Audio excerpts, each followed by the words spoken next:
6-0 po sa PBA. So, kami naman po, like, we're very happy for the win and yun, tuloy-tuloy naman po yung trabaho po. Gio, sorry, we have to ask yung nangyari ng fourth quarter na you missed some point block shots. Ano lang yung nangyari kanina? Wala, hindi lang po natututok maayos. Madali rin po siguro kasi alam ko po patapos po yung oras.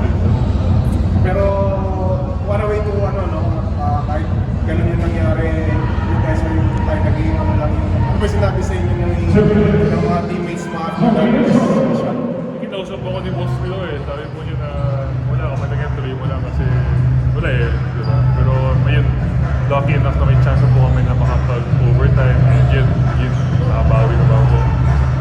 Overall, you played well, 13 rebounds I think, and 1 point shy of a double-double. So, alam mo, in general, overall performance ang mga sabi mo sa dinami ng goal.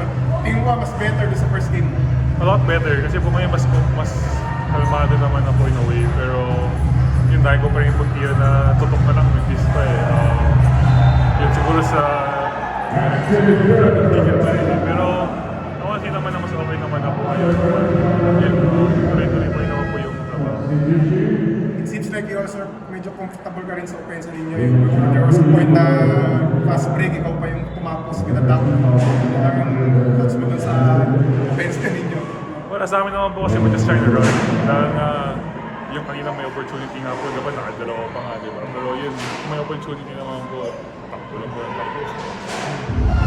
Gio, sabi mo nga before the conference, talagang tinitake mo sa challenge yung facing big imports. Kanina si Kyler kalaban mo, nadaktakan ka pero nadaktakan mo yun siya. Kumusta yung facing a 7-footer like him?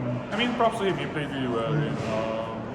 But yun nga, like, yung magandang challenge mas okay na po yung you get to face up against taller imports, taller and experienced imports. So, for me naman po, I think that nga sa challenge and yun, ina-enjoy ko na naman po. Kasi that would just help me rin naman overall. Gio, after the game, para kayong OKC kanina sinamahan niyo sa interview si Ali. Ba't ba naisipan ng mga teammates niyo? Gulat din po ako eh, pero yun, very proud lang po sa teammate namin si Ali. Like, he played really well despite na naka-fasting pa po siya. So, yun nga, masaya lang po kami. Masaya lang po kami siguro kasi nanalo kami at saka he played really well rin talaga, props to him. Kaya siya rin naman po yung nagdala sa amin sa panalo ng po. So, Maganda rin sa mga ninyo, based on dun sa nangyari after the game.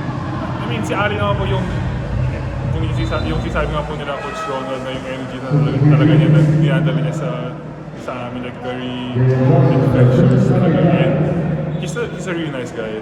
So, sobrang bilis na naman po na makikisama.